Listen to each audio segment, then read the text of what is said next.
O que acontece muitas vezes na vida de muitos artistas, né? Você vê a vida dessas pessoas sendo ceifadas de uma forma cruel, pessoas que fizeram bem à humanidade de alguma forma, por meio da música, por meio das artes cênicas, pessoas que realmente o mundo não gostaria de perder. Michael Jackson, todas essas pessoas. E aí você vê a confusão que há na vida dessas pessoas. Tem gente quando chega ao auge da felicidade, o diabo prepara um plano para poder destruir, né? Por que que isso acontece? Primeiro, a Bíblia relata que o diabo veio roubar, matar e destruir. Ou seja, quando alguém constrói alegria no seu coração, quando alguém constrói felicidade para a humanidade, ela já está no plano do diabo para ser destruída.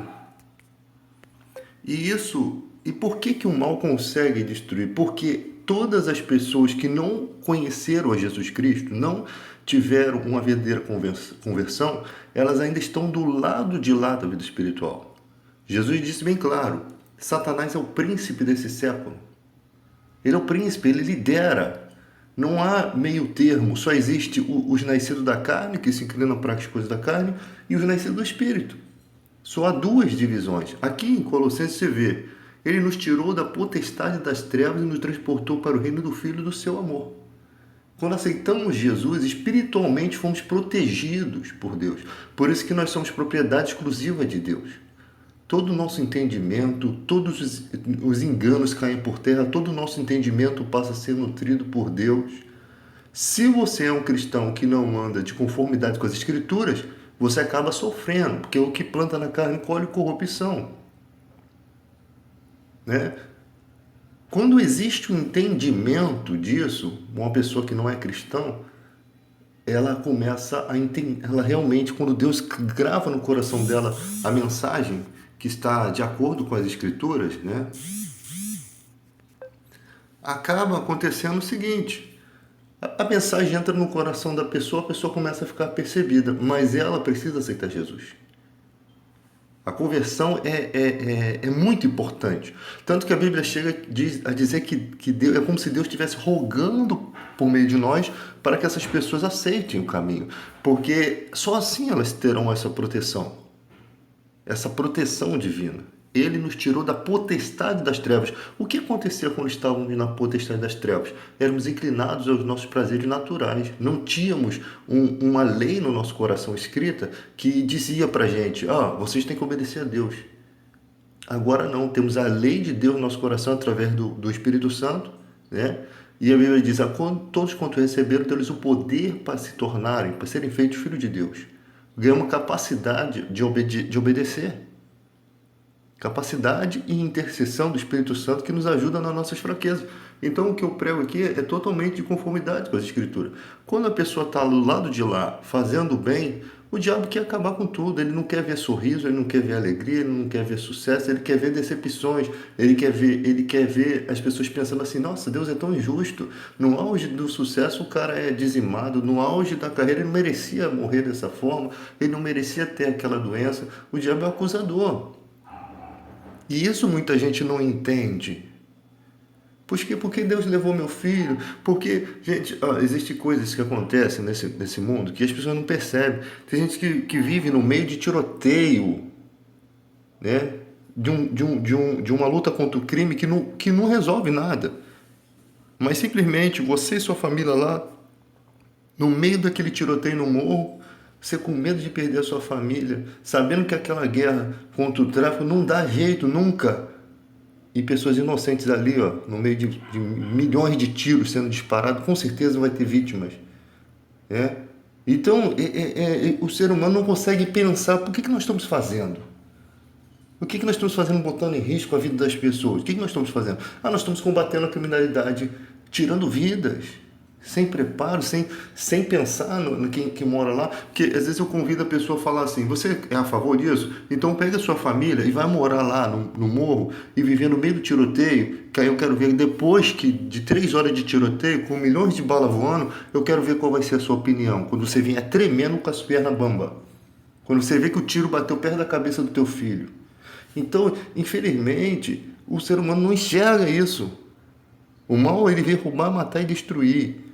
Até nessas mentiras, desses planos, tem coisa do diabo ali para matar, para trazer tristeza. Eu sempre falo, preferi que vocês usassem toda a droga do mundo do que perder a vida de um inocente, do que perder a vida de uma pessoa que não tem nada a ver com essa guerra aí. Pessoas que vivem ali por necessidade, porque não tem onde morar. É muito difícil. Então nós vemos, voltando ao assunto aqui, que o mal está sempre especulando a nossa felicidade, tentando, como um leão, bramando para ver quem ele pode destruir. E quem vai levando a culpa dessa coisa é Deus.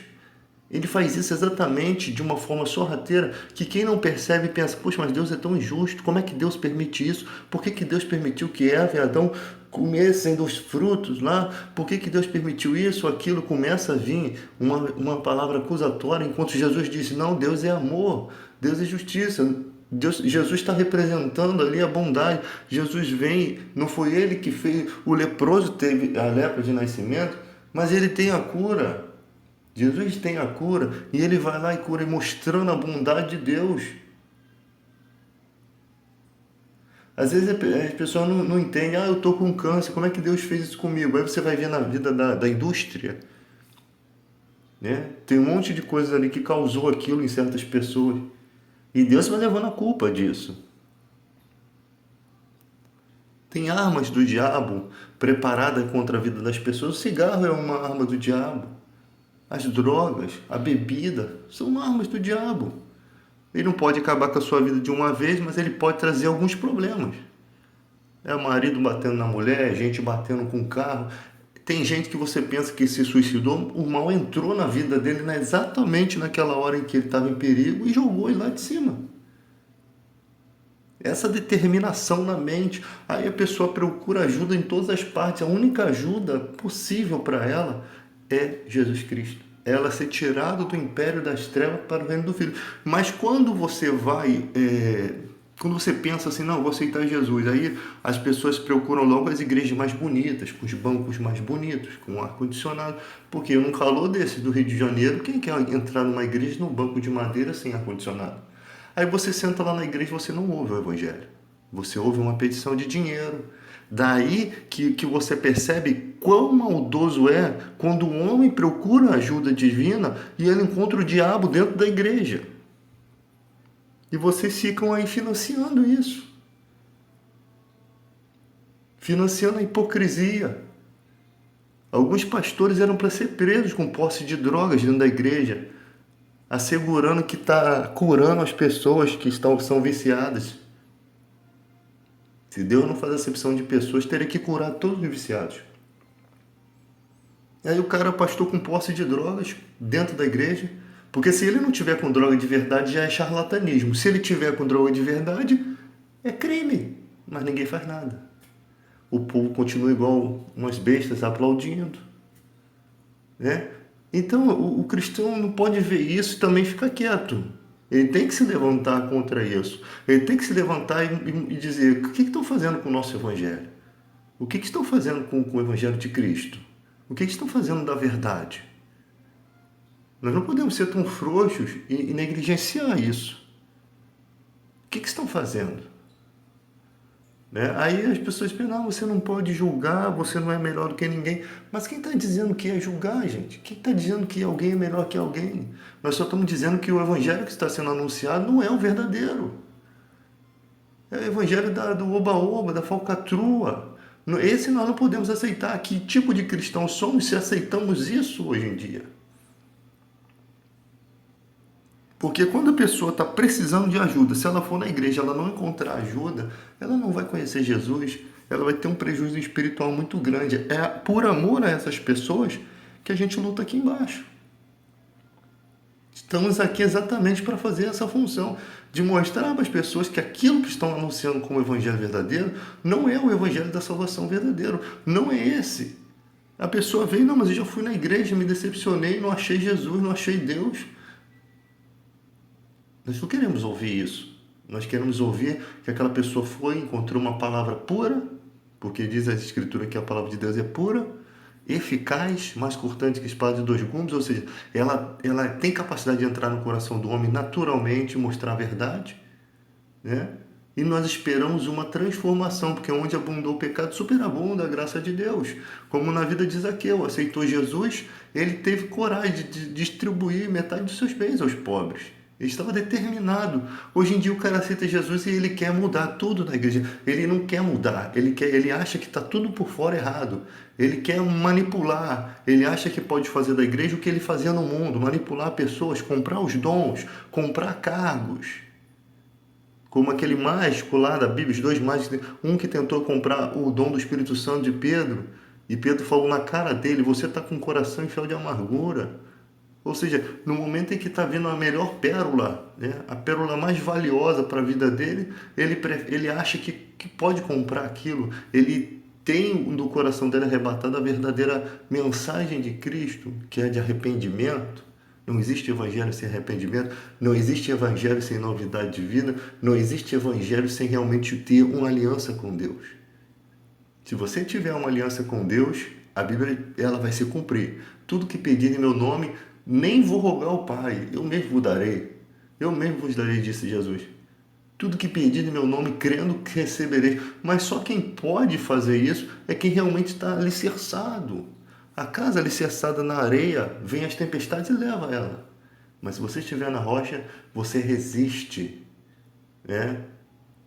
Nós somos como árvores plantadas, né? O Deus é como o monte de Sião em volta do seu povo, protegendo, né? E aquele que começou a boa obra, certamente vai terminar essa boa obra.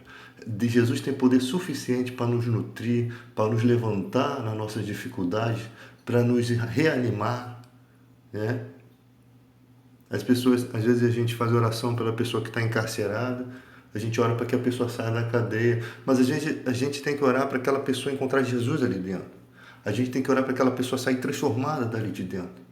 Para que lá dentro aquelas celas não lhe prendam, para que ela consiga achar liberdade mesmo estando presa, e a liberdade de Jesus Cristo. Quando você encontra Jesus, a luz no seu coração é muito mais forte do que qualquer coisa. Só que você pode esperar a diversidade. Quando você inclina o seu coração a dizer assim, determina que no seu coração que você vai servir a Deus, vão vir coisas para tentar amargurar o seu dia, para trazer um amargo ao seu dia. Vai vir um sol e vai se pôr contra a sua vida. Mas se você conseguir ficar firme com esse pensamento, Deus vai te dar o refrigério. Deus vai te dar a ajuda. Ele não vai deixar as provas serem maiores que a sua capacidade. Ele vê que, né, como diz a Bíblia, Deus olha para a terra e busca os que o adoram em espírito e verdade. Esse ele escolhe para seus verdadeiros adoradores. Então, ele não está falando de canção na igreja, você louvar na igreja, está falando adoradores, pessoas que realmente têm um altar de Deus no seu coração. Pessoas que realmente estão servindo a Deus de boa vontade, né? de verdade. Esse Deus segura e protege, cultiva, para que ele possa ajudar outras pessoas. Ele se ajuda no momento em que ele ajuda outras pessoas. O que você planta, você colhe. Se vocês derem frutos, eu limpo para que produzam mais frutos, disse Jesus. Então, as palavras de Deus elas são totalmente de conformidade com aqueles que andam na verdade. Quem anda na mentira não consegue enxergar isso. Ele não consegue ver prazer em coisas boas. Ele não tem tempo para isso. Ele está vidrado com esse mundo, com os entretenimentos. Ele está perdido. Ele precisa dar o primeiro passo em direção a Deus e ele acha que já está correndo com Deus. Mas ele nunca deu o primeiro passo. Tornai-vos para mim e eu vos tornarei para vós.